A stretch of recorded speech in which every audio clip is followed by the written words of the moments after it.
बिस्मिल्लाहिर्रहमानिर्रहीम, अस्सलाम वालेकुम रहमतुल्लाह।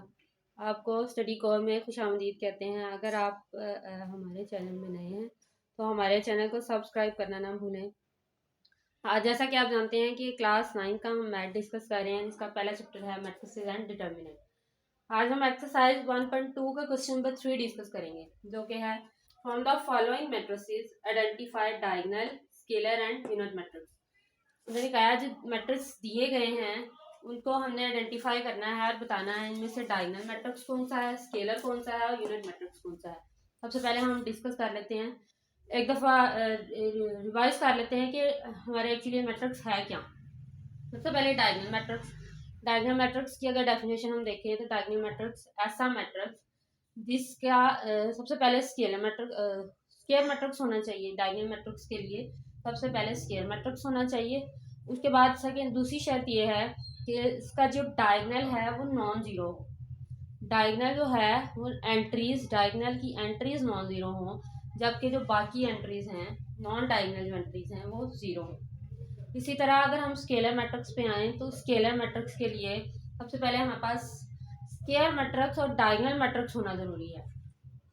यानी हमारा जो स्केलर मैट्रिक्स है वो स्केलर मैट्रिक्स हो, उसके बाद जो इसका जो डायगोनल है वो नॉन ज़ीरो हो और सेम हो।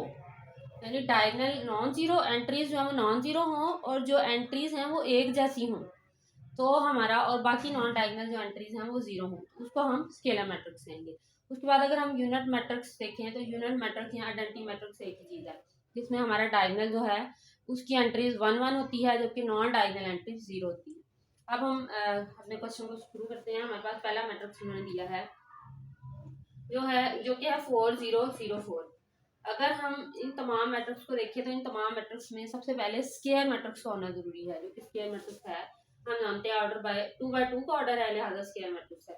अब हमने देखना है कि डायगोनल सब में हमने तीनों मैट्रिक्स में हमने डायगोनल को चेक करना है। इसका डायगोनल जो है वो नॉन ज़ीरो है। उसके बाद नॉन ज़ीरो के बाद डायगोनल की जो एंट्रीज हैं, जो नॉन डायगोनल है वो ज़ीरो हो गया, ठीक है, ये नहीं ये सेटिस्फाई कर गया। अब जो डायगोनल एंट्रीज हैं वो सेम है, यानी दोनों एक जैसी हैं, तो ये हमने डेफिनेशन पढ़ी है स्केलर मैट्रिक्स की, लिहाजा ए मैट्रिक्स हमारा हो गया स्केलर मैट्रिक्स, क्योंकि डायगोनल की एंट्रीज सेम है। अब अगर हम बी मैट्रिक्स को देखें, सबसे पहले स्केलर मैट्रिक्स है, 2 का ऑर्डर है। उसके बाद अगर हम डायगोनल चेक करें इसका तो डायगोनल नॉन ज़ीरो है और जो नॉन डायगोनल एंट्रीज है वो ज़ीरो है।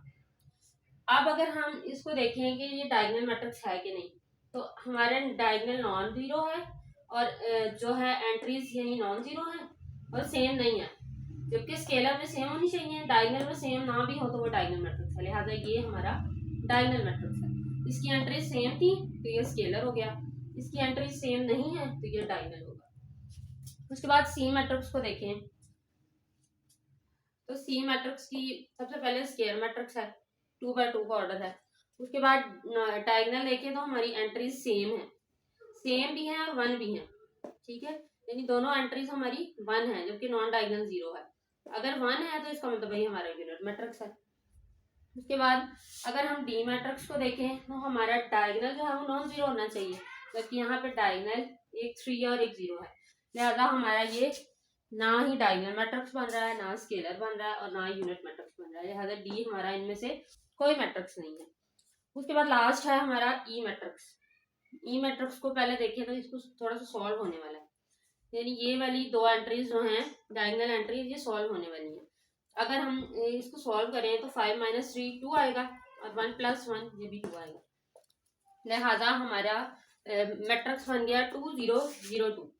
अब इसका डायगोनल चेक करें तो डायगोनल नॉन ज़ीरो है जबकि नॉन डायगोनल एंट्रीज 0 है और हमारा जो डायगोनल है उसकी एंट्रीज सेम है, यानी दोनों एक जैसी एंट्रीज हैं, लिहाजा ई मैट्रिक्स हमारा स्केलर मैट्रिक्स होगा।